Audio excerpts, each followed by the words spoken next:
Continue करेंगे जहां पर हम पावर्टी के बारे में बात कर रहे थे। देखिए, पावर्टी अगर मैं आपको समझाना चाहूं, एक ऐसी स्टेट या कंडीशन को रिप्रेजेंट करता है जहां पर मिनिमम बेसिक नीड को भी एक पर्सन अपनी फुलफिल नहीं कर पाता। मिनिमम बेसिक नीड्स कैसे हो सकती हैं? जैसे रोटी आप मान लीजिए हर एक की बुनियादी जरूरत है, देन कपड़ा यानी क्लोथ, और मकान भी आप कह सकते हैं कि लोगों की बुनियादी जरूरत में ही आ जाता है। तो एक तरह से मैं कहना चाहूं कि पावर्टी एक ऐसी स्टेट को रिप्रेजेंट करता है, कंडीशन को रिप्रेजेंट करता है जहां पर एक पर्सन या कम्युनिटी फाइनेंशियल रिसोर्सेज लैक करती है। फाइनेंशियल रिसोर्सेज मतलब पैसा एंड लाइक जो भी आपकी कैपिटल वगैरह होती है, वो सभी चीजें लैक करती है, जिसकी वजह से वो अपना minimum standard of life maintain नहीं कर पाता है। मिनिमम स्टैंडर्ड मतलब कि लाइक जो बेसिक नीड्स है उन्हें नहीं फुलफिल कर पा रहा है। तो मिनिमम स्टैंडर्ड ऑफ लाइफ कहीं ना कहीं मेंटेन नहीं हो पा रहा है। तो यहां अगर मैं आपको समझाना चाहूं कि हो सकता है इस पर्सन के पास जॉब हो, मींस मान लीजिए एक पर्सन है रवि, रवि के पास शायद जॉब है, बट उस जॉब से भी वो अपनी बेसिक नीड को फुलफिल नहीं कर पा रहा है, तब भी ये पावर्टी के केस में ही आएगा।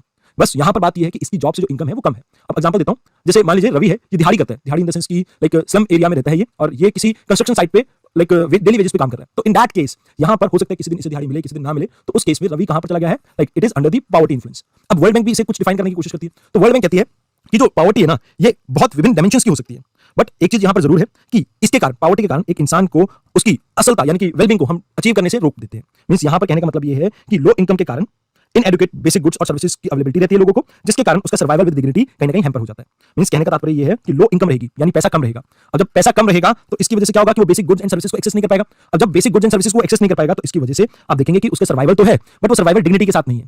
अब जैसे आप कई बार देखते हैं कि कुछ लोग जिनको लाइक इतने फाइनेंशियल रिसोर्सेज नहीं होते, तो वो लाइट पॉइंट्स पे भीख मांगते हैं, तो वो भी एक तरह से आप कह सकते हैं पावर्टी के ही इन्फ्लुएंस में है। अब यहाँ अगर मान लीजिए कोई पर्सन पावर्टी से ग्रसित है तो क्या प्रॉब्लम देखने को मिल सकती है? देखिए, अगर कोई पर्सन पावर्टी के चपेट में है तो यहां आप देखेंगे कि उसके पास ना तो अच्छी हेल्थ केयर होगी। इस सभी बातों पे मैं एक एक करके वापस आऊंगा, बट अभी फिलहाल हम देख लेते हैं कि किन किन चीजों का अभाव यानी कमी हो सकती है। एजुकेशन कम होगी, क्लीन वाटर नहीं मिलेगा, इसके अलावा सैनिटेशन की फैसिलिटीज इतनी अच्छी नहीं मिलेंगी। देन अगर हम बात करें पॉलिटिकली, वो इतनी अपनी वॉइस रेज नहीं कर सकता, तो यानी फ्रीडम ऑफ एक्सप्रेशन भी कहीं ना कहीं कम हो जाता है। देन उनके पास लाइफ में इतनी अच्छी अपॉर्चुनिटी भी नहीं आती है। तो आप इन सभी चीजों को एक एक करके देखते हैं। देखिए, आप सभी को पता होगा कि जो विभिन्न तरह की आपकी पावर्टी होती है, जैसे इसमें एक डायमेंशन होता है इकोनॉमिक डायमेंशन। हम अभी सिर्फ इकोनॉमिक डायमेंशन के बारे में थोड़ा बहुत बात करते हैं, जिसके ऊपर दो चीजें डिपेंड कर रही हैं। इकोनॉमिक डायमेंशन में अगर हम बात करें, ये दोनों चीजें आपकी कवर होंगी कैसे? देखिए, आप सभी को पता होगा कि जो गवर्नमेंट हॉस्पिटल है, गवर्नमेंट हॉस्पिटल्स में जो नंबर ऑफ बेड है वो रिलेटिवली बहुत कम है। अगर हम बात करें डॉक्टर टू पेशेंट रेशियो, ये भी बहुत ज्यादा वर्स्ट है। अगर हम बात करते हैं गवर्नमेंट हॉस्पिटल्स में, आप देखते हैं कि बहुत भीड़ लगी रहती है आमूमन, तो यहाँ पर अच्छा हेल्थ केयर मिलना सभी के लिए मुश्किल हो जाता है। अब जिनकी सिफारिश वगैरह होती है उनको फिर भी अच्छा हेल्थ केयर मिल जाता है गवर्नमेंट में भी, बट ओवरऑल एक गरीब इंसान के लिए जहां पर हम कह रहे हैं कि फ्री हेल्थ केयर मिल रहा है, वहां पर इन चीजों को एक्सेस करना थोड़ा मुश्किल रहता है। अब कोविड-19 का केस ले लीजिए, अब जिनके पास पैसा था उन्होंने ऑक्सीजन सिलेंडर खरीदे भी, बट जिनके पास पैसा नहीं था उनके लिए तो ये बहुत डिफिकल्ट रहा होगा ना। तो मींस अगर कोई इंसान पावर्टी में है तो पहली बात तो उसको हेल्थ केयर फैसिलिटी को एक्सेस करना थोड़ा मुश्किल हो जाता है। बट जरूरत ही क्यों पड़ती है हेल्थ केयर एक्सेस करने की? तो इसके लिए ये दो चीजें यानी सोशल एस्पेक्ट पावर्टी का रिस्पॉन्सिबल है। क्यों? क्योंकि आप अक्सर देखेंगे जो भी लोग बिलो पावर्टी लाइन आते हैं वो स्लम्स में रहते हैं, और जब वो स्लम्स में रहते हैं तो वहां पर क्लीन वाटर मिलना थोड़ा मुश्किल रहता है, और जिसकी वजह से आमूमन उनका जो इम्यून सिस्टम है वो पैरालाइज रहता है। पैरालाइज इन द सेंस कि जल्दी से इन बीमारियां चपेट में ले लेती हैं। अब दूसरा कारण यहाँ पर यह है कि पानी पोल्यूटेड क्यों है? क्योंकि सैनिटेशन की फैसिलिटी अच्छी नहीं है। अब सैनिटेशन नहीं है, क्लीन वाटर नहीं है, तो जिसके कारण जो भी खाना बनेगा इससे बीमार होने के चांसेस यानी कि डिजीज आने के चांसेस बढ़ जाएंगे। अब लोग अगर बीमार होंगे तो हॉस्पिटल जाएंगे, हॉस्पिटल जाएंगे तो पैसा नहीं होगा तो सरकारी हो जाएंगे। अब सरकारी हॉस्पिटल में जाएंगे तो वहां पर फैसिलिटीज अच्छी नहीं होंगी, तो बट ऑब्वियस है कि कहीं ना कहीं एक तो अर्निंग हैंड होगा, तो मतलब अगर मैं ये कहूं कि घर का सोल ब्रेड विनर अगर बीमार है तो उससे बहुत प्रॉब्लम आ जाती है। तो इस चीज को समझना होगा कि बहुत सी चीजों के ऊपर लाइक पावर्टी इंपैक्ट डालती है। अब जैसे मैंने कहा ना कि क्लीन वाटर और सैनिटेशन नहीं है, तो इसके कारण हेल्थ के ऊपर इंपैक्ट पड़ गया। साथ ही साथ आप इसी चीज को अगर फर्दर डालना चाहें तो आप देखिए कि इनके पास अच्छा फूड भी नहीं होता। फूड अच्छा नहीं होगा तो इससे क्या होगा? इसके कारण आप देखेंगे कि न्यूट्रिशनल वैल्यू कम रहेगी। अब न्यूट्रिशन वैल्यू कम रहेगी तो इससे क्या होगा? आप देखेंगे माल नरिशमेंट रहेगा। माल नरिशमेंट रहने के कारण आप देखेंगे कि फ्रीक्वेंटली और ज्यादा बीमार होंगे, बिकॉज मिनिमम आपके जो विटामिन मिनरल की जरूरत होती है, प्रोटीन की जरूरत होती है बॉडी में, उसे फुलफिल नहीं कर पाएंगे, और फुलफिल नहीं कर पाएंगे तो डेफिशिएंसी के कारण बीमारियां आएंगी। अब अगर इंसान मान लीजिए, ये तो मैं बात कर रहा हूं सिर्फ और सिर्फ पैसे कमाने के लिहाज से कि इंप्लॉयमेंट में कमी देखने को मिलेगी, बट इसी चीज को अगर आप देखें तो कहीं ना कहीं आप ये देखते हैं कि एजुकेशन के ऊपर भी इंपैक्ट पड़ता है इससे। कैसे? अब मान लीजिए एक पर्सन है अली, अली थोड़ा बीमार रहता है बचपन से, तो अली के घर पे क्या होता है कि लाइक फ्रीक्वेंटली से स्कूल से छुट्टी करवा दी जाती है। अब स्कूल से छुट्टी करवा दी जाएगी तो इसका सिलेबस कहीं ना कहीं रह जाएगा। अब सिलेबस रह जाएगा तो कहीं ना कहीं ये पढ़ाई में बाकी स्टूडेंट से पीछे रह जाएगा। अब जब ये पढ़ाई में यानी स्टडी में अच्छा परफॉर्म नहीं कर रहा है तो इसके कारण आप देखेंगे कि ये इसका जो इंप्लॉयमेंट रेट है वो कहीं ना कहीं डिक्लाइन कर जाएगा, यानी कि प्रोबेबिलिटी जो इसको इंप्लॉयमेंट मिलने की है वो भी कम हो जाएगी। तो आपको यहाँ पर यह समझना होगा कि जो स्कूल्स हैं, यहाँ पर मिड डे मील स्कीम को स्टार्ट करने का मकसद क्या था? बेसिकली यही तो मकसद था कि बच्चों को नरिशमेंट दे सके और साथ ही साथ उनका एनरोलमेंट रेशियो भी इंप्रूव कर सके। तो यहाँ पर अली जैसे जितने भी बच्चे होंगे उनको मदद की जाती है। अली, रवि, भानु, जो भी हो, आप जिसका भी नाम याद रखना चाहें आप यहाँ पर डाल सकते हैं। बट एक्चुअल में मिड डे मील स्कीम का एक कारण तो ये था कि हम कहीं ना कहीं बच्चों की जो हेल्थ है उसको इंप्रूव करना चाहते थे, माल नरिशमेंट को खत्म करना चाहते थे। और दूसरी चीज हमारा यहाँ पर एम ये भी था कि हम स्कूल में एनरोलमेंट रेट को इंक्रीज करें। एनरोलमेंट रेट क्या होता है? देखिए, कितने बच्चे स्कूल में एनरोल करते हैं यानी कि दाखिला लेते हैं, इसे कहते हैं एनरोलमेंट रेट। अभी भारत में एनरोलमेंट रेट में तो कहीं ना कहीं इजाफा देखने को मिला है, बट एक चीज देखने को मिलती है, मिड डे मील जब आपकी खत्म हो जाती है, यानी कि लाइक राइट टू एजुकेशन वगैरह ये सब कुछ खत्म हो जाता है 14 साल की उम्र में, उसके बाद ड्रॉप रेट काफी ज्यादा है। School drop rate means drop out, आप समझ लीजिए कि जब स्कूल छोड़ देते हैं बच्चे, और खासकर इसमें लड़कियों का जो नंबर है वो ज्यादा है। मींस जो गर्ल चाइल्ड है वो जल्दी स्कूल छोड़ देती है एज कंपेयर टू बॉयज। तो आपको ये समझना होगा कि इसके पीछे भी कुछ कारण होंगे। अगर उन कारणों को एलिमिनेट करेंगे तो उससे कहीं बेहतर हमें रिजल्ट मिल सकता है, but we will discuss about this in latest stage of this class. अभी हमारा फोकस है पावर्टी के ऊपर। और वर्ल्ड बैंक के अकॉर्डिंगली हम ये देखते हैं कि पॉवर्टी बेसिकली कितनी है। अगर मान लीजिए अगर कोई इंसान सिर्फ $1.90 इतने ना कमा पाए, यानी कि ऑलमोस्ट $2 एक दिन में ना कमा पाए, तो वो बिलो पॉवर्टी लाइन आता है as per the world bank definition. अभी भारत की बात करें तो भारत में लगभग 21.9% पॉपुलेशन ऐसी है जो पॉवर्टी लाइन के नीचे आती है। ऐसा मैं नहीं कहता हूं, ऐसा हमने देखा था जो हमारा सेंसस कंडक्ट हुआ था लाइक नेशनल पॉवर्टी लाइन के लिए 2011 में, उसके अकॉर्डिंगली कहा जाता है। अब यहाँ पर आपको दो चीजें और बतानी है मेरे को कि देखिए एजुकेशन वगैरह का तो इंपैक्ट आपको पता लग गया, क्योंकि देखिए अगर पर्सन का इंप्लॉयमेंट रेट कम रहेगा तो यकीनन वो आने वाले समय में भी पॉवर्टी में रहेगा। तो यहाँ तक तो हमें समझ में आ गया। अब वॉइस कैसे इनकी कम हो जाती है, आप इसको समझिए। आप एक चीज समझिए कि डेमोक्रेसी में एक्सप्रेशन बहुत ज्यादा मायने रखते हैं। अब डेमोक्रेसी की अगर हम बात करें तो यहाँ पर फ्रीडम ऑफ एक्सप्रेशन दी जाती है इंडिया में।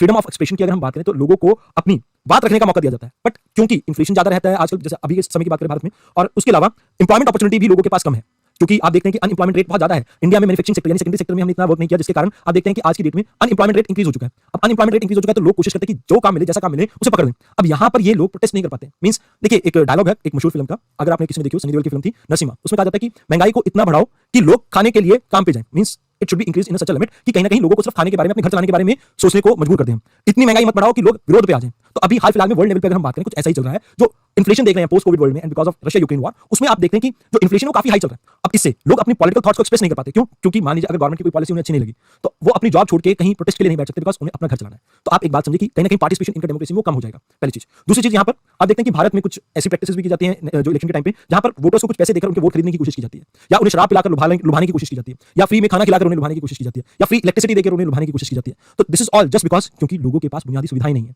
और वो क्यों नहीं है? क्योंकि लोग इतने ज्यादा पढ़े लिखे नहीं है, स्किल्स नहीं है। तो यहां हमें समझना होगा कि अगर हम बुनियादी सुविधाओं को इंक्रीज करते हैं तो इससे कहीं ना कहीं हम लोगों को इंपावर करते हैं। इंपावर करने का मतलब यह है कि उनको उनकी पॉलिटिकल फ्रीडम को हम इंश्योर करते हैं। अब जैसा कि आप सभी जानते हैं कि डॉक्टर भीमराव अंबेडकर जी ने अपनी एक स्पीच में भी ये कहा था कि आप पॉलिटिकल राइट्स को तब तक इंश्योर नहीं कर सकते हैं जब तक आप इकोनॉमिक और सोशल डेमोक्रेसी को सिक्योर ना करें। तो यहां पर आपको समझना होगा कि जब आप सोशो इकोनॉमिक फ्रीडम की बात करते हैं, राइट्स की बात करते हैं, तो वहां पर लोगों को पॉवर्टी से बाहर निकालना काफी जरूरी हो जाता है। तो यहां पर अगर हम बात करें सोशल जस्टिस को अगर हमें सिक्योर करना है, means we have to work upon social justice की अगर हम बात करते हैं, तीन डिमेंशन है इसके, सोशल, पॉलिटिकल एंड इकोनॉमिक। तो यहां पर अगर हम इस जस्टिस को सिक्योर करना चाहते हैं तो यहां पर हमें क्या करना पड़ेगा? पॉलिटिकल डेमोक्रेसी या पॉलिटिकल राइट्स को इंश्योर करने से पहले सोशो और इकोनॉमिक राइट्स भी लोगों को प्रोवाइड करने होंगे, सो दैट ये बढ़ चढ़कर पार्टिसिपेट कर सके डेमोक्रेसी में। तभी आपकी जो वॉइस है गरीबों की वो उठ सकेगी।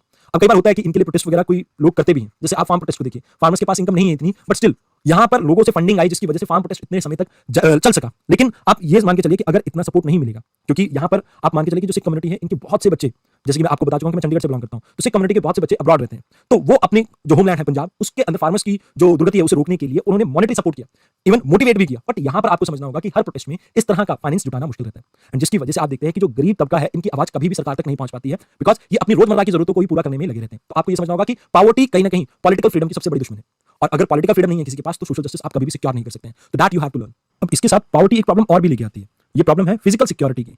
आप एक चीज मान के चलिए कि एक इंसान है जो स्लम एरिया में रह रहा है, अगर इसे पैसे का लालच दिया जाए, क्योंकि मान लीजिए इसके घर की हालत ठीक नहीं है, घर पे बहुत मजबूरियां हैं, तो आप देखेंगे कि ये इंसान कुछ भी करने को तैयार होगा। मान लीजिए अगर इसे कहा जाए कि आप अपनी एक किडनी किसी पैसे वाले इंसान को दे दीजिए, इसके बदले आपको 1 लाख या 2 लाख या 5 लाख रुपए मिलेगा, तो शायद अपनी घर की परेशानी के कारण ये वो काम भी करने को तैयार हो जाए। तो यहां आपको समझना होगा कि एक प्रॉब्लम ये आती है कि इनको गलत पेशे में लगा दिया जाता है। मैं यहां पर बात करूंगा बच्चों की भी, इवन बड़ों की भी, और बाकी लेडीज की भी। अब क्यों मैं इन तीन अलग अलग कैटेगरीज में बात कर रहा हूं? क्योंकि देखिए बच्चों के साथ क्या होता है कि इन्हें भीख मांगने के लिए जबरदस्ती हाथों को काट दिया जाता है, आंखों को फोड़ दिया जाता है। तो ये चीजें इनके साथ होनी कहीं ना कहीं थोड़ा, मान लीजिए ड्रिंक नहीं भी करते हैं तो कई बार वैसे भी फैमिली की मजबूरी वगैरह रहती है, जिनके कारण इनके कई बार जैसे ऑर्गन जो बेचने का धंधा है वो कहीं ना कहीं इनके कारण फलता फूलता है, बिकॉज इनको एक्सप्लॉइट किया जाता है वहां पे।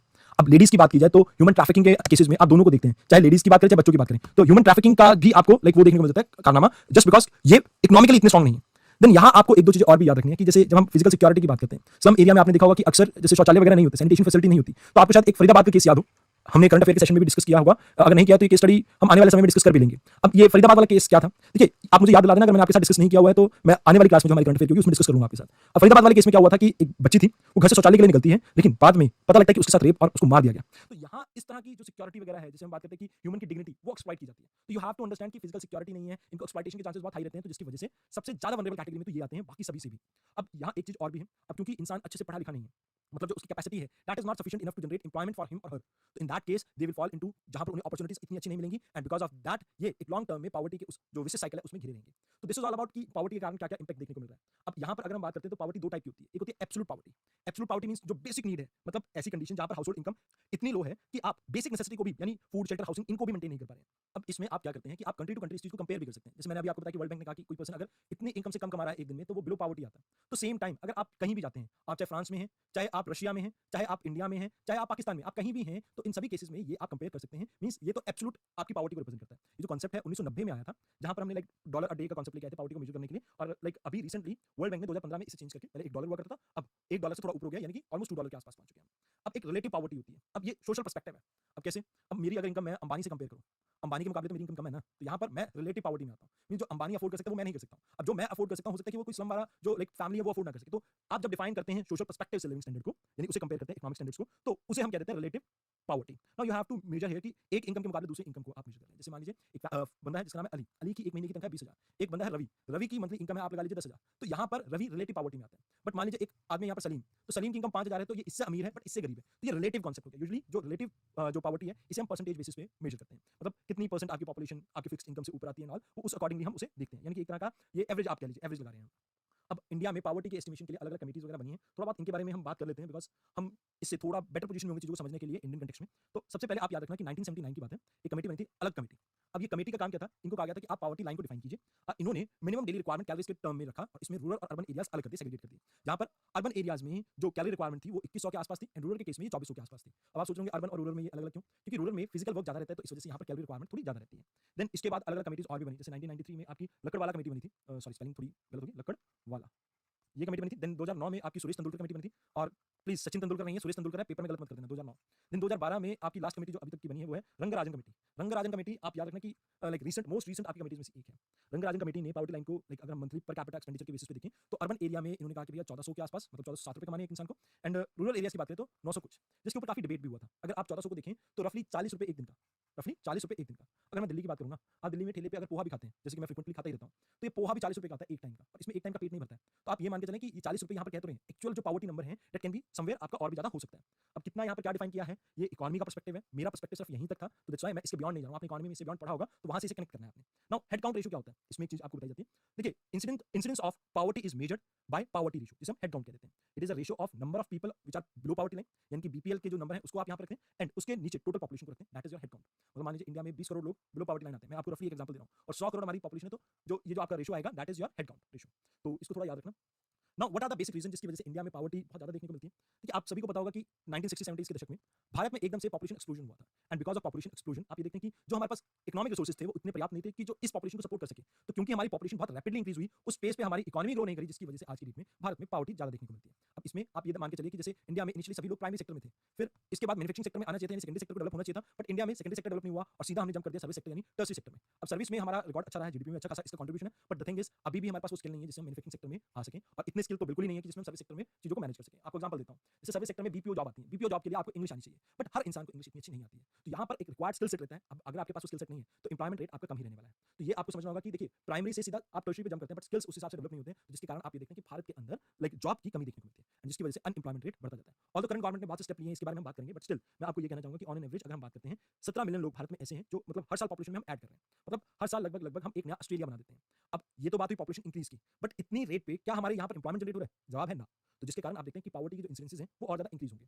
देन मैंने जैसा आपको कहा कि हमारे मैक्सिमम जो लोग हैं यानी पॉपुलेशन है that are employed in primary sector. अब प्राइमरी सेक्टर में आपके जो जमीन से रिलेटेड चीजें होती हैं वो आ जाती हैं, जैसे माइनिंग है। अब माइनिंग का भी मैं आपको कहूँ कि आने वाले समय में टाइम लग लिया इन द सेंस कि आने वाले समय में यहाँ पर भी एम्प्लॉयमेंट रेट कम होगी, बिकॉज आप देखते हैं कि वर्ल्ड ओवर कोल के अंदर इन्वेस्टमेंट वगैरह कम होती जा रही है, because we do not want कि जो क्लाइमेट चेंज हो रहा है उसको हम और ज्यादा एनहांस करें, तो कोल की एक्सप्लॉयटेशन या माइनिंग आपकी कम होगी, तो इसके कारण आप क्या देखोगे कि ओवरऑल माइनिंग सेक्टर में भी जॉब कम हो जाएगी।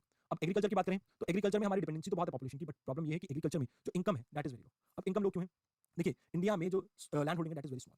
अब लैंड होल्डिंग स्मॉल होने के कारण आप क्या देखते हैं कि जो किसान है एक्चुअल में वो अपने जितनी इनपुट कॉस्ट दे रहे हैं, यानी कि मान लीजिए एक फसल को उगाने के लिए 100 रुपए लग रहे हैं, तो इसके ऊपर उतना प्रॉफिट नहीं अर्न कर पा रहे हैं, जिससे उनके पास सरप्लस है। अब सरप्लस नहीं आता तो जिसकी वजह से वो पावर्टी में आ जाते हैं। जैसे ही घर में कोई मेजर शॉक आता है, जैसे कोई फैमिली में बीमार हो गया या किसी की शादी भी आ गया, तो उस केस में लोन लेना पड़ता है, या आप ये कह सकते हैं कि लाइक जो आपकी फाइनेंशियल मार्केट है वहां पर तो इनको इतना एक्सेस नहीं है, बट ये क्या करते हैं मनी लेंडर्स वगैरह से पैसा लेते हैं, और ये मनी लेंडर जो रेट ऑफ इंटरेस्ट है वो काफी हाई रखते हैं, जिसके कारण आप ये देखते हैं कि एक्चुअल में ये पावर्टी के दलदल में फंस जाते हैं।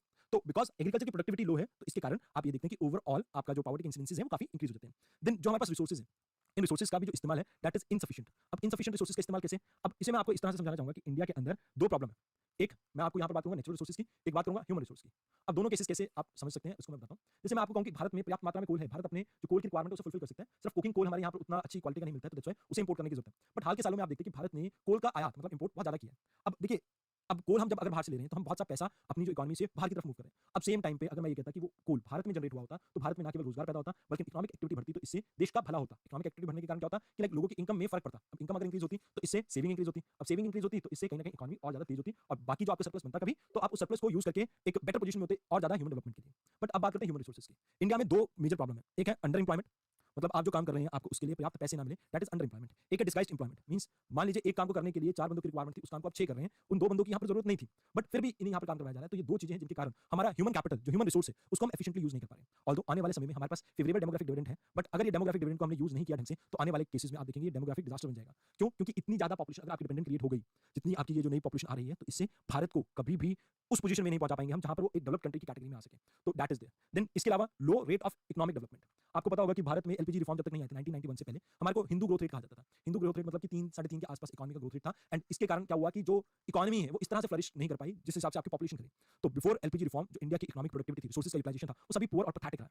देन अभी हाल फिलहाल के टाइम में अगर देखें तो इन्फ्लेशन एक मेजर कारण है, प्राइस राइज, जिसके कारण आप देखते हैं कि पॉवर्टी इंक्रीज हो गया। अब इस इन्फ्लेशन के पीछे दो रीजन है। एक है कोविड-19 जिसकी वजह से सप्लाई चेन डिसरप्ट हुई, और दूसरा रीजन है आपका रशिया यूक्रेन वॉर। अब रशिया यूक्रेन वॉर में क्या हुआ है कि इससे भी सप्लाई चेन डिसरप्ट हुई है, जिसके कारण लोग चीजों की कीमतें जो है बढ़ गई। अब एग्जांपल के तौर पे मैं आपको सेमीकंडक्टर्स का एग्जांपल देता हूं। सेमीकंडक्टर्स आपके वैसे तो मैं ये कहना चाहूंगा कि भारत में बहुत कम बनते हैं, बट स्टिल यहाँ पर अगर हम दूसरी कंट्री के ऊपर डिपेंडेंट हैं भी, तो भी वो कंट्री कौन सी आ जाती है, जैसे ताइवान और चाइना जैसी कंट्री। अब चाइना में कोविड-19 के कारण काफी रिस्ट्रिक्शन लगाई गई थी, जिसके कारण जो आप ये देखते हैं कि जो सेमीकंडक्टर चिप्स हैं वो टाइमली अवेलेबल नहीं हो पाई, और जिसकी वजह से आज की डेट में मार्केट में इनकी कीमतें बढ़ चुकी हैं। अब इसी एंगल पर अगर आप वर्क करते हैं तो आप देखिए रशिया यूक्रेन वॉर के कारण फूड स्कार्सिटी हो गई है पूरे वर्ल्ड में, जिसके कारण फूड की जुड़ी चीजों की कीमतें दुनिया में बढ़ गई हैं। अब कोविड-19 के टाइम पे दुनिया में एक प्रॉब्लम आई थी कि जो बिलो पॉवर्टी पीपल थे उनको फूड सप्लाई करना था, तो भारत में भी कुछ ऐसी स्कीम चली। अब इन स्कीम्स के कारण भारत का जो अन्न भंडार है उसमें पहले की तुलना अब कम खाद्यान्न है, मतलब अब कम फूड अवेलेबल है। जैसे अगर हम बात करें व्हीट की, हम बात करते हैं राइस की, तो अब ये उतनी मात्रा में अवेलेबल नहीं है, और जिसके कारण आप ये देखते हैं कि अभी आज के समय में यहाँ पर इंडिया में व्हीट के, राइस के भी प्राइसेस इंक्रीज हो रहे हैं। तो ये मेजर प्रॉब्लम है कि इन्फ्लेशन के कारण भी पॉवर्टी के इंसिडेंसेस बढ़ जाएंगे, बिकॉज अगर मेरे को सेम चीज को खरीदने के लिए ज्यादा पैसा देना पड़ेगा तो बट ऑब्वियसली मैं किसी और चीज पे कटौती करूंगा, इसके कारण पॉवर्टी बढ़ेगी ही बढ़ेगी।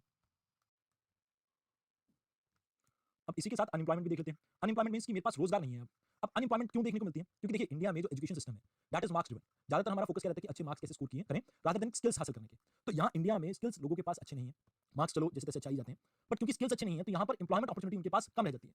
अब क्यों? जैसे मान लीजिए आप कंप्यूटर साइंस इंजीनियर हैं, अब आपको मान लीजिए जावा नहीं आती, आपको सी++ नहीं आती, पाइथन जैसी लैंग्वेज नहीं आती, तो प्रॉब्लम क्या होगी? अब कंपनीज में तो जब आपको जॉब चाहिए तो आपको इन लैंग्वेजेस के ऊपर कमांड चाहिए, बट एक्चुअल में आपको ये आती नहीं। क्यों? क्योंकि आपके कॉलेजेस में जो टीचर थे उन्होंने कभी ढंग से पढ़ाया ही नहीं, या पढ़ाया भी होगा तो आपने कॉलेज में वो अटेंड ही नहीं करी क्लास। तो यहाँ पर इंडिया में ज्यादातर लोग जॉब सीकर्स हैं। जॉब सीकर्स होने के कारण आप ये देखते हैं कि एम्प्लॉयमेंट क्योंकि उनकी स्किल्स अच्छी नहीं है तो मिलती नहीं। अब जॉब सीकर्स ना हो तो क्या हो सकता था? अब देखिए अगर हम सेल्फ एम्प्लॉयमेंट को प्रमोट करते यानी कि एंटरप्रेन्योरशिप को प्रमोट करते तो इससे बेनिफिट मिल सकता था। तो अभी अगर हम बात करें इंडिया के, तो आपको ये समझना होगा क्योंकि इंडिया में हम कैपिटल के ऊपर इन्वेस्टमेंट नहीं करते हैं। कैपिटल इन द सेंस मैं कैपिटल को दो तरह से लूंगा, एक एजुकेशन और सेकंड वन इज इंफ्रा। अब होता क्या है कि एजुकेशन में जो टीचर्स के भी स्टैंडर्ड्स अच्छे नहीं है। अब क्यों?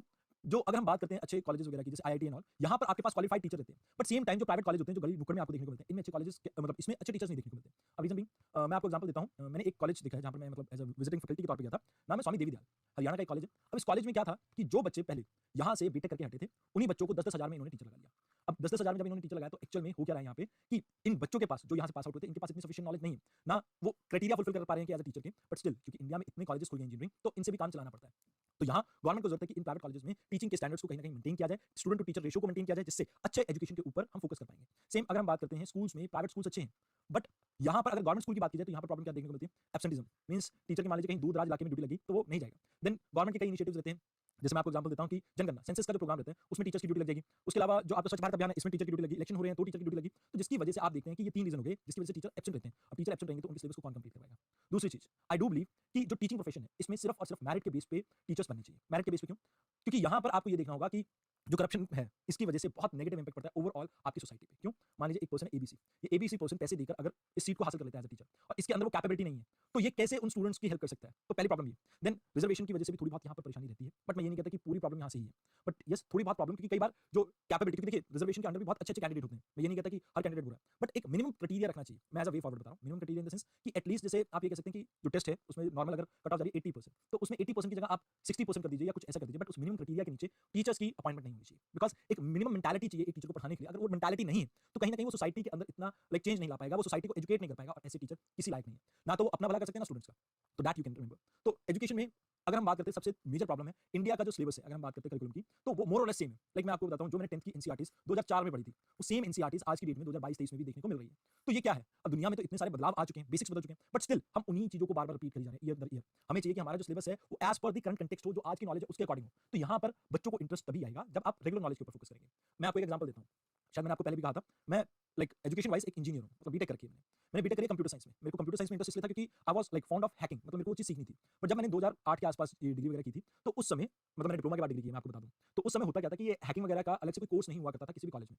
तो मेरा इंटरेस्ट हैकिंग में था, बट कंप्यूटर साइंस में यहाँ पर पढ़ाया जाता था जावा एंड लिनक्स वगैरह, ये अलग-अलग languages C, C plus and all. तो मेरा कभी इंटरेस्ट नहीं बना। तो दैट्स व्हाई आज की डेट में अगर मुझसे पूछा जाए तो मैं एक अच्छा इंजीनियर शायद ना हूँ, मैंने पेपर पास कर लिए, बट वो जो क्वालिटी चाहिए वो क्वालिटी नहीं मिली। क्यों? क्योंकि मेरे को जिस फील्ड में इंटरेस्ट था वो चीज़ पढ़ाई नहीं गई कभी। तो आपको ये देखना होगा कि आपको कैपिटल इन्वेस्टमेंट करना है, तो मेजर चीज़ इंडिया में अनएम्प्लॉयमेंट के अलावा जो दूसरी चीज़ है जो लैक करती है that is capital investment, lack of capital. अब कैपिटल में ह्यूमन कैपिटल के बारे में तो हमने बात कर ली। Now we will talk about infrastructure. Infrastructure की अगर हम बात करें तो ज्यादातर जो कॉलेजेस और अच्छे स्कूल्स वगैरह हैं, these are located in cities. अब सिटीज में हर कोई तो पहुंच नहीं सकता। अब डायरेक्टली 50% ऑफ द पॉपुलेशन तो आप नेगलेक्ट कर रहे हैं, बिकॉज लड़कियों को या गर्ल्स को लोग अपने घरों से नहीं जाने देते। मींस जैसे अगर कोई बेटी का बाप है, वो नहीं चाहेगा कि उसकी बेटी शहर में जाकर अकेले रहे, क्योंकि it's not safe for them. इसके बारे में तो हमने पहले भी पढ़ा है। तो यू हैव टू अंडरस्टैंड कि वो इंफ्रास्ट्रक्चर रिक्वायर्ड जो था पर्टिकुलर एरिया में वो डेवलप नहीं है, और उसकी वजह से आप ये देखते हैं कि जो ह्यूमन कैपिटल है that is not performing up to the mark. अब ये तो सिर्फ एजुकेशन फील्ड की बात कर रहा हूं। वैसे भी इंफ्रास्ट्रक्चर की अगर बात करें इंडिया में, हम बात करते हैं कि हम मैन्युफैक्चरिंग सेक्टर को डेवलप करेंगे। मैन्युफैक्चरिंग सेक्टर को डेवलप चलो कर भी लेते हैं। अब इसके लिए आपको चाहिए इलेक्ट्रिसिटी। अब इलेक्ट्रिसिटी जनरेट करने के लिए यू विल बर्न कोल। अब कोल बर्न करेंगे तो आपका कार्बन डाइऑक्साइड एमिशन बढ़ेगा। तो इन टोटल अगर हम बात करते हैं तो इससे क्लाइमेट चेंज की प्रोबेबिलिटी रहेगी।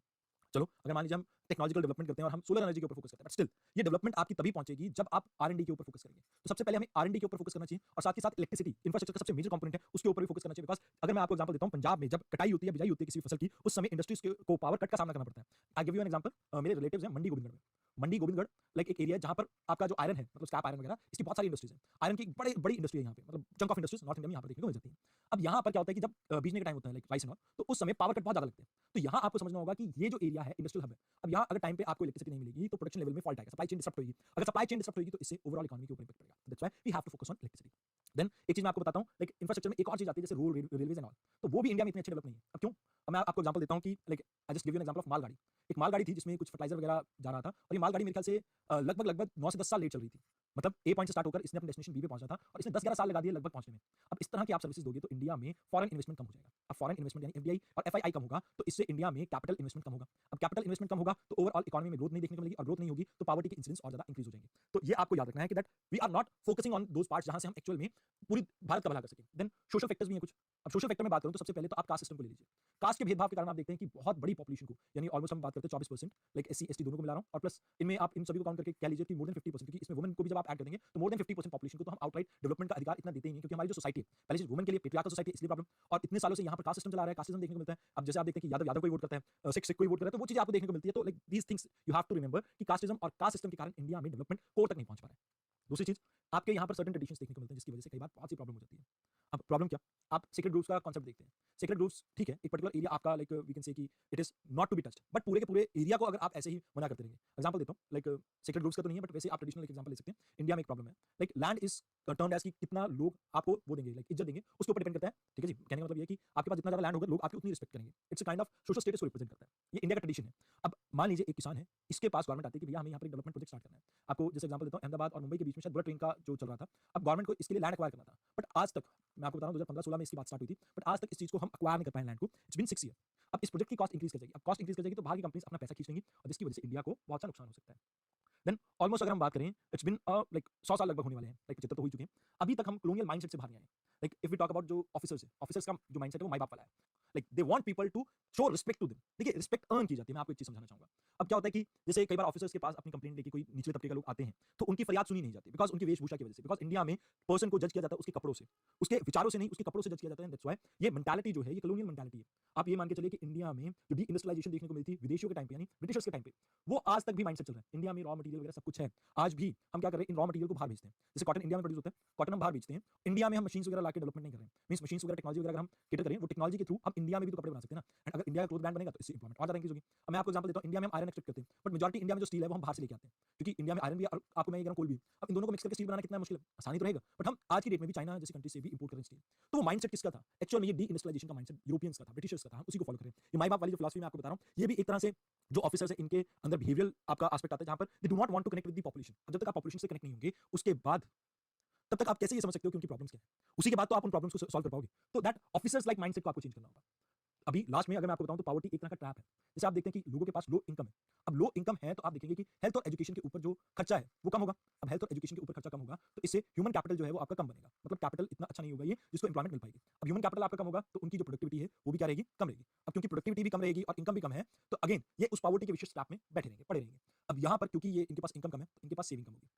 अब सेविंग कम होगी तो यानी कि इंडिया की मार्केट के अंदर इन्वेस्टमेंट कम होगी, इन्वेस्टमेंट कम होगी तो इकोनॉमिक ग्रोथ आपकी कम होगी, और इकोनॉमिक ग्रोथ अगर कम होगी तो अगेन आपकी पूरी कंट्री की जो इनकम है वो लो ही रहने वाली है। तो ये ग्रोथ और डेवलपमेंट के पर्सपेक्टिव में आपको ये समझना होगा कि पॉवर्टी का ये ट्रैप है, एक दूसरे को सप्लीमेंट करते हैं ये। अब इंडिया में इसके लिए हमने क्या क्या प्रोग्राम रन किए हैं इसको भी समझ लेते हैं, सो दैट हमारे को एक क्लैरिटी रहे। और आई गेस आज की क्लास में भी हम इस पूरे टॉपिक को कंप्लीट नहीं कर पाएंगे, इन द सेंस मैं अगर आपको कहूं कि सोशल जस्टिस का हमारा एक टॉपिक रहता है, मिनॉरिटी प्लस आपका एलजीबीटी के बारे में हम डिस्कशन करेंगे, दैट्स इट। वो अगली क्लास में मैं आपको पूरा टोटल बता दूंगा, बट आज की क्लास में हम पॉवर्टी टॉपिक को ही कंप्लीट कर पाएंगे। तो यहां पर मैं आपको कहना चाहूंगा कि गवर्नमेंट ने सबसे पहले स्टार्ट किया एक program, that is integrated rural development program. अब ये जो इंटीग्रेटेड रूरल डेवलपमेंट प्रोग्राम है इसको कब लॉन्च किया गया था आपको ये बताना चाहिए कि लाइक इट इज 1978-79 में इसे पायलट बेसिस पे स्टार्ट किया गया था, एंड 1980s में इसे यूनिवर्सलाइज कर दिया गया। अब यहाँ पर जो भी गांव के लोग हैं जैसे गरीब लोग, उनको हम सब्सिडीज देते हैं, बैंक क्रेडिट देते हैं, ताकि उनकी प्रोडक्टिविटी हम इनहांस कर सकें। लाइक अगर वो कोई अपना काम स्टार्ट करना चाहते हैं तो लाइक उसको स्टार्ट करने में उनकी हेल्प करें, तो प्रोडक्टिव एम्प्लॉयमेंट अपॉर्चुनिटी हम प्रोवाइड करना चाहते हैं, और ये सक्सेसिव प्लान जो आपके 5 ईयर आए उनमें भी कंटिन्यू रहा। इसके अलावा दूसरा प्रोग्राम जो आप याद रख सकते हैं, मतलब इन प्रोग्राम्स को आप कहीं भी यूज कर सकते हैं चाहे इकोनॉमी में कुछ नहीं, दैट इज जवाहर रोजगार योजना। अब जवाहर रोजगार योजना जो है इसमें हम मीनिंगफुल एम्प्लॉयमेंट अपॉर्चुनिटी को जनरेट करना चाहते हैं, जो कि अनएम्प्लॉयमेंट और अंडर एम्प्लॉयमेंट रूरल यूथ आपको देखने को मिल रहे हैं। अब यहाँ पर इकोनॉमिक इंफ्रास्ट्रक्चर को हम क्रिएट करने की बात करते हैं, लाइक कम्युनिटी और सोशल एसेट्स के ऊपर हमारा फोकस है, हम पर्टिकुलरली किसी पर्सन के ऊपर नहीं इन्वेस्ट कर रहे हैं, लाइक कम्युनिटी है उसको कुछ बिल्ड करके दे दिया and that will help them. Then rural housing की आपकी एक स्कीम आई थी जिसे आप शायद याद रखें, इंदिरा आवास योजना, आगे चलकर ये पीएम आवास योजना में कन्वर्ट होगी, दैट इज देयर। बट इसमें हम क्या कर रहे थे, इसमें हमारा कोशिश ये थी कि फ्री घर प्रोवाइड किया जाए उन लोगों को जो बिलो पॉवर्टी लाइन आते हैं। अब रूरल एरियाज में जो भी ऐसी फैमिली होंगी उनको घर प्रोवाइड किया जाएगा, एंड यहाँ पर स्पेशल फोकस था एससी एसटी पे, मतलब शेड्यूल कास्ट और शेड्यूल ट्राइब्स के लिए स्पेशल यहाँ पर प्रोविजंस किए गए थे। फूड फॉर वर्क प्रोग्राम, अब जैसे कई बार होता है कि लाइक लोगों के पास खाने के लिए कुछ नहीं है, तो यहाँ पर उनसे काम करवाया जाता था और उसके बदले में उन्हें खाना दिया जाता था। तो ये फूड फॉर वर्क प्रोग्राम भी काफी अच्छा है, इससे फूड सिक्योरिटी हम इंक्रीज कर रहे हैं, क्योंकि खाना दे रहे हैं हम वेजेस की जगह पे। तो यहाँ पर फूड एजेंसी सप्लाई देती थी, जैसे फ्री ऑफ कॉस्ट हम दे रहे हैं यहाँ पे। इसमें आपका एफसीआई मदद करता था, food corporation of India. But एक बात मैं आपको बता दूं, इट इज गुड इनिशिएटिव अगर यहाँ पर फूड की क्वालिटी अच्छी हो। अब अगर फूड की क्वालिटी में माल नरिशमेंट एंड ऑल देखने को मिले तो दैट इज नॉट गुड, मतलब माइक्रो न्यूट्रिएंट्स जो है आपके, वो माइक्रो न्यूट्रिएंट्स अगर यहाँ पर एब्सेंट है तो उससे प्रॉब्लम रहेगी। Then national old age pension scheme, ये तो आप सभी को पता होगा कि अगर जो भी गांव वगैरह में रहे, जो आपके गांव के बुजुर्ग हैं जैसे जिनकी एज 60 प्लस होती है, उन बुजुर्ग लोगों को पेंशन दी जाती है यहाँ पर, मतलब एक तरह से सोशल सिक्योरिटी का काम कर रही है और सेंट्रल गवर्नमेंट दे रही है। अब यहाँ काम क्या होता है कि लाइक पंचायत और म्युनिसिपैलिटीज को कहा जाता है, अगर जैसे किसी स्टेट वगैरह में भी इंप्लीमेंट हो रही हो अर्बन एरियाज में, वैसे तो रूरल एरियाज की स्कीम रहती है। ओल्ड एज पेंशन के तौर पे आज की डेट में जैसे अगर मैं कहूँ तो 2000 के आसपास कई स्टेट में मिल रहे हैं, कई स्टेट में 1000 मिल रहे हैं, 1500 मिल रहे हैं, तो ऑन एन एवरेज कुछ मंथली सैलरी वगैरह इनकम वगैरह दी जाती है। और 60 से लेके 79 ईयर तक की एज ग्रुप में जो भी लोग आते हैं उन सबको इसमें हम लाइक एलोकेट करते हैं, और टाइम टू टाइम ये रिवाइज किया गया, जैसे 2011-12 के आसपास सेंट्रल गवर्नमेंट ने 500 कर दिया था। और इसमें मैं एक चीज बताऊंगा कि स्टेट गवर्नमेंट भी आपकी पार्टिसिपेट कर सकते हैं, if they want they can like अपनी तरफ से भी इस चीज को पैसे को और बढ़ाकर दे सकते हैं। 500 सेंटर दे रहे हैं तो 500 का स्टेट गवर्नमेंट दे, इट कैन बी 1000 आल्सो, तो that depends upon state to state. कई स्टेट अपनी खुद की स्कीम भी इंप्लीमेंट करती हैं जहां पर उस सेंटर की स्कीम को इंप्लीमेंट करने की कोशिश नहीं करती हैं, जैसे वेस्ट बंगाल हो गया या आप पंजाब वाला पार्ट देख लीजिए, तो इन एरिया में ये भी चीजें देखने को मिलती है। देन अन्नपूर्णा स्कीम, अन्नपूर्णा आप नाम से समझें, अन्नपूर्णा जो देवी है वो खाने की देवी है, तो यानी एक और स्कीम है जो खाने से रिलेटेड है। अब ये स्टार्ट की गई थी गवर्नमेंट के द्वारा 1999 में और 2000 के बीच में। ये फूड प्रोवाइड करती थी सीनियर सिटीजन को। अब कई बार ऐसा होता है कि घर से माँ बाप को निकाल दिया जाता है, या बच्चे माइग्रेट कर गए हैं और बाद में माँ बाप का कुछ पूछ नहीं रहे हैं, ख्याल वगैरह नहीं ले रहे देख रहे हैं, तो उनको उनकी देखभाल के लिए यहाँ पर नेशनल ओल्ड एज पेंशन के साथ साथ, मतलब आप देखिए कि वो एक सर्टेन सेक्टर ऑफ पीपल को कवर कर रहा है, बट जो वहां पर कवर नहीं हो रहे उनको यहाँ पर कवर किया जा रहा है। यहाँ पर क्या किया जा रहा है कि भैया अगर उनका गाँव में कोई भी देखभाल के लिए नहीं तो उनको फ्री 10 किलो का राशन दिया जाएगा। मतलब ऑल्दो मैं ये तो नहीं कहूँगा कि 10 किलो का राशन बहुत ज्यादा है, बट स्टिल हर उसमें मिलेगा। और ये यहाँ पर जो हम इंप्लीमेंट कर रहे हैं it is for the poorest of the poor, तो आपको ये चीज याद रखनी है। देन संपूर्ण ग्रामीण, नेक्स्ट स्कीम है संपूर्ण ग्रामीण रोजगार योजना। इसका मेन ऑब्जेक्टिव ये था कि हम इंप्लॉयमेंट जनरेट कर सकें। अब देखो संपूर्ण मतलब सभी गांव में है पहली चीज, ग्रामीण मतलब ये तो आपको मैंने बताई दिया, गांव में है तो ग्रामीण है। रोजगार यानी वी आर वर्किंग टुवर्ड्स कि कैसे हम इंप्लॉयमेंट जनरेट कर सकें, तो यहाँ पर इंप्लॉयमेंट जनरेशन और ड्यूरेबल इकोनॉमिक इंफ्रास्ट्रक्चर को डेवलप करने की कोशिश करें हम रूरल एरियाज में। इसमें हमारा प्रोविजन ये भी है कि हम फूड और न्यूट्रिशन के ऊपर भी फोकस करें, सो दैट हम लोगों को, गरीब लोगों को सोशल सिक्योरिटी प्रोवाइड कर सकें, तो that is we are working upon. अब इसके अलावा आपको एमजी नरेगा याद होगा, एमजी नरेगा फुल फॉर्म आपको याद है, अगर नहीं याद तो आप याद रखें, Mahatma Gandhi national rural employment guarantee act. अब इसमें क्या कोशिश की जा रही है कि हम शॉर्ट 100 दिन का रोजगार देंगे सभी लोगों को, मतलब इसमें सभी लोगों का मींस है it is also implemented only in the rural part. Urban areas में हम ऐसा कोई वादा नहीं कर रहे हैं, रूरल एरियाज में जो भी जरूरतमंद है उसे 100 दिन का रोजगार उसके घर के आसपास प्रोवाइड किया जाएगा। एंड यहाँ पर एक चीज प्रावधान रखा गया है जो आप वुमेन रिलेटेड स्कीम में भी कवर कर सकते हैं, 1/3 जो जॉब्स हैं that is reserve for women only. Central government इसमें पैसा देती है और इसके लिए national employment guarantee fund create किया गया, स्टेट गवर्नमेंट अपनी तरफ से state employment guarantee scheme run कर सकती है, उसके फंड भी बना सकती है। एंड इन टोटल अगर मैं बताऊं कि यहाँ पर ऐसा नहीं कि बहुत अच्छी अच्छी जॉब्स मिलती हैं, बट जिनके स्किल्स हैं, जैसे जैसे किसी को घर बनाना आता है या कुछ ऐसी बिल्डिंग स्ट्रक्चर वगैरह बनाना आता है, रोड बनाना आता है, तो उस तरह की जॉब्स वगैरह इसमें प्रोवाइड की जाती है। देन नेक्स्ट 2011 की एक स्कीम है जो आप याद रख सकते हैं, नेशनल रूरल लाइवलीहुड स्कीम। अब ये रूरल लाइवलीहुड स्कीम क्या है, अब इसको हम एक बार अच्छे से समझते हैं। कई बार इसे आजीविका स्कीम भी कहा जाता है। आजीविका क्यों कहा जाता है, क्योंकि यहाँ पर हम इनकम के ऊपर फोकस कर रहे हैं। तो यहाँ पर रूरल एरियाज में उनकी जो नीड्स है वो अलग अलग है, तो उसके अकॉर्डिंगली उन्हें क्या जॉब प्रोवाइड कर सकते हैं जिनसे उनके मंथली बेसिस पे हम इनकम को इंश्योर कर सकें। तो यहाँ पर हम प्रमोट करें कि सेल्फ हेल्प ग्रुप्स ज्यादा से ज्यादा बने, सो दैट एक सेल्फ हेल्प ग्रुप को अपग्रेड करना या आप ये कह सकते हैं कि अपलिफ्ट करना इस, बट 10 को मैं एक साथ एक ग्रुप में लाके उनके ऊपर एफर्ट करूं तो it will be far more easy. तो जो भी नीडी होंगे उनको एक साथ लाकर स्पेशली फोकस किया जाएगा लड़कियों के ऊपर, वुमेन्स के ऊपर। इसमें मैं आपको एक एग्जांपल भी दे सकता हूं, जैसे गवर्नमेंट ने स्टार्ट की थी एक बस सर्विसेज। जैसे आप जानते होंगे कि जैसे मान लीजिए मैं मेरे गांव का नाम बताता हूं, निहालावास है, ये महेंद्रगढ़ डिस्ट्रिक्ट में पड़ता है। अब मेरे गांव से Kukshi that is around 3 kilometre, ये मेन हाईवे पड़ता है 3 किलोमीटर पे, और इसके बीच में कोई भी पब्लिक संसाधन नहीं है। अब मान लीजिए फ्रिक्वेंटली गांव के लोग आते जाते हैं, तो यहाँ पर इस एरिया में कोई बस सर्विसेज वगैरह टेम्पो सर्विसेज को स्टार्ट करने में हेल्प कर सकते हैं। यहाँ पर वुमेन सेफ्टी को इंश्योर करने के लिए जैसे वुमेन्स को भी जो लाइक ये ऑटो वगैरह, गाड़ी वगैरह, बस वगैरह चलाने की इजाजत दी जाएगी। तो यहाँ पर फोकस हम क्या कर रहे हैं कि सेल्फ हेल्प ग्रुप को ये बस दे दी, अब इस बस के थ्रू अपनी अर्निंग करेंगे और अपना लोन वगैरह उस बस वगैरह का जो भी था वो उतार देंगे। मतलब this is just an short example, हो सकता है कि इससे बड़े-बड़े रूट्स पे भी उन्हें डालें। मतलब ऐसा हो सकता है ना कि जैसे ये मेन रोड है, इससे जो तहसील है यानी कि महेंद्र ट्रांसपोर्टेशन प्रोवाइड कर दें, तो वो लोकल ट्रांसपोर्टेशन रहेगा तो सबको रोजगार वगैरह मिलने के भी चांसेस रहते हैं। देन प्रधानमंत्री कौशल विकास योजना, इसके बारे में तो आप जितना जानते हैं उतना ही कम है, बिकॉज़ हर साल इसमें कुछ ना कुछ नया करते ही रहते हैं। तो कौशल विकास योजना में हम क्या कर रहे हैं कि हम जो भी लेबर मार्केट के अकॉर्डिंग स्किल्स की रिक्वायरमेंट है हमारी पॉपुलेशन में, उसको प्रोवाइड करने की कोशिश करें, खासकर उन बच्चों को जो क्लास 10th और 12th के ड्रॉप आउट हैं, इनको इंश्योर कर सकें। देन प्रधानमंत्री जनधन योजना, यहाँ पर डायरेक्ट बेनिफिट ट्रांसफर की हम कोशिश कर रहे हैं कि जो भी आपकी पॉपुलेशन है उसको हम कैसे बेटर वे में बिना करप्शन के इन चीज़ों को प्रोवाइड कर सकें। Now what can be the suggestions? Suggestions could be, सबसे पहले तो हमें कैपिटल इन्वेस्टमेंट करनी चाहिए। Capital investment in both the field education as well as infrastructure. In the sense अगर मैं आपको कहूँ कि रूरल एरियाज में मेरे को इंडस्ट्रीज को प्रमोट करना है, तो चाहे हमें सोलर एनर्जी को प्रमोट करना पड़े, पर उस चीज़ को हमें प्रमोट करना चाहिए जिससे रूरल एरिया को बेनिफिट मिल सकता है। अब अगर पर्याप्त इंफ्रास्ट्रक्चर जैसे लाइट वगैरह होगी, तो इससे उस एरिया में कुछ रोजगार बन सकता है। एग्जांपल के तौर पे मान लीजिए गेहूं की पैदावार होती है, अब गेहूं से ब्रेड बनती है, तो यानी फूड प्रोसेसिंग इंडस्ट्रीज इन एरिया में काफी किफायती हो सकती है और इन फूड प्रोसेसिंग इंडस्ट्रीज के थ्रू काफी लोगों को रोजगार भी मिल सकता है। अब अगर रोजगार मिलेगा तो ये अर्बन स्लम में नहीं जाएंगे, अर्बन स्लम में नहीं जाएंगे तो इनकी हेल्थ के ऊपर इंपैक्ट कम पड़ेगा एंड अर्बन एरिया के इंफ्रास्ट्रक्चर पे भी इंपैक्ट कम पड़ेगा। देन सेम टाइम पे अगर हम बात करें, हमें एजुकेशन के ऊपर भी फोकस करना चाहिए रादर देन जस्ट हम बच्चों को बुकिश नॉलेज दें। हमें कोशिश करनी होगी कि बच्चों को लाइव नॉलेज का लाइव इंटरेक्शन के ऊपर हम फोकस करें। अब इसमें हम क्या कर सकते हैं, जैसे स्किल्स उनके ऊपर हम फोकस करें कि कैसे हम स्किल इंप्रूवमेंट कर सकते हैं। देन सिलेबस जो हमारा करिकुलम है उसको अपडेट करें according to the recent development, तो उसके अकॉर्डिंगली। और टीचिंग की जो मेथड है वो इंडिया में ऑब्सोलीट हो चुके हैं। वी हैव टू खासकर इंजीनियरिंग कॉलेज। मैं आपको बताता हूँ कि मैंने डिप्लोमा किया इलेक्ट्रिकल में। इलेक्ट्रिकल का जब मैंने ये डिप्लोमा किया, मैंने चंडीगढ़ के एक बहुत रेप्यूटेड कॉलेज से किया है। अब उसमें क्या होता था कि we never had a interaction with the machines, मतलब मैंने कभी फिजिकल मशीन को टच नहीं किया, उसको खोल के नहीं देखा, उसके जो अंदर कंपोनेंट्स है उसे नहीं देखा। अब अगर मान लीजिए एक 3D आपका कॉलेज हो, वहाँ पर इंजीनियरिंग स्टूडेंट को चाहे अगर आप खोल के नहीं दिखा रही चीजें, लाइक अब मान लीजिए एक एरोनॉटिक इंजीनियर है, मैं आपको एग्जांपल देता हूँ। अब जहाज को खोल के दिखाना हमारे लिए थोड़ा मुश्किल रहेगा। अब प्लेन इमेजेस से दिखाएंगे तो उससे भी प्रॉब्लम है, बट सेम टाइम अगर एक 3D वीडियो के थ्रू उस चीज को हम बच्चे को पढ़ाएंगे, एक पुर्जे को समझाएंगे, then it will give them feel. उसके अलावा जहां पर फ्रीक्वेंटली जहाज वगैरह की रिपेयर वगैरह होती है, उन एरियाज में बच्चों को ले जाकर प्रैक्टिकल डेमो दिखानी चाहिए, सो दैट बच्चों को चीजों के लाइव इंटरेक्शन के बारे में पता हो, तो इससे हमारी इकोनॉमी में यानी हमारे ह्यूमन डेवलपमेंट में बहुत चेंज आ सकता है। देन गवर्नमेंट को इन्वेस्टमेंट करना चाहिए सोशल गुड्स के ऊपर। इसके अलावा सोसाइटी में हमें कोशिश करनी चाहिए कि जो सोशल टेंशन्स वगैरह एग्जिस्ट करती हैं, जो आप एक की स्कीम्स तो बहुत चल रही हैं, बट एक्चुअल में इन स्कीम्स का इंप्लीमेंटेशन कैसे हम बेटर कर सकते हैं, हमें उसके ऊपर फोकस करना चाहिए। प्रॉपर एक फीडबैक मैकेनिज्म होना चाहिए। अब जिस तरह से इंडिया की पॉपुलेशन एक्सप्लोड कर रही है यानी इंक्रीज हो रही है, इस पॉपुलेशन के अकॉर्डिंगली कैसे हम इंडिया में ज्यादा से ज्यादा एम्प्लॉयमेंट जनरेट कर सकते हैं, हमें उसके ऊपर फोकस करना चाहिए। उदाहरण के तौर पे अब जैसे हमें पता है कि लाइक इंडस्ट्रियल रेवोल्यूशन 4.0 आ रहा है। अब इसमें किस तरह के स्किल सेट्स की रिक्वायरमेंट रहेगी लेबर फोर्स में, अगर हम उसे अभी से लेबर फोर्स को प्रोवाइड करने लग जाएंगे, तो इससे आने वाले समय में इंडिया के अंदर एम्प्लॉयमेंट रेट बढ़ सकता है। अब जैसे एआई, मैं आपको यकीन के साथ कह सकता हूँ कि मेजॉरिटी जितने भी आपके प्राइवेट कॉलेज होंगे ना, इनमें एआई के बारे में इतना डिटेल में और अच्छे से नहीं कवर करवा रहे होंगे, बिकॉज वहाँ के टीचर्स को भी इतनी नॉलेज नहीं होगी। बट यहाँ पर अगर हम उन चीजों को समझे कि आगे फ्यूचर में किस तरह की स्किल्स की रिक्वायरमेंट है और उसके अकॉर्डिंगली अपनी पॉपुलेशन को तैयार करेंगे, तो वो फार बेटर रहेगा। एग्रीकल्चर प्रोडक्टिविटी को अगर हमें इंक्रीज करना है, तो all we have to do is कि इसके ऊपर से पॉपुलेशन प्रेशर कम करना होगा, यानी कि अभी हमारे मोर देन 50% पॉपुलेशन इसके ऊपर डिपेंडेंट है, इसे घटाना होगा। और इसे घटाने के लिए हमें मैन्युफैक्चरिंग सेक्टर के ऊपर फोकस करना होगा। देन इकोनॉमिक जो ग्रोथ है, ग्रोथ रेट को हमें और बेटर करना होगा, इंडिया में डेवलपमेंट की स्पीड को और तेज करना होगा। इसके लिए इंफ्रास्ट्रक्चर मस्ट है, तो वो मैं आपको बता ही चुका हूँ। तो इन टोटल अगर मैं कहूँ इन फैक्टर्स के ऊपर अगर हम वर्क करते हैं, तो इंडिया के अंदर से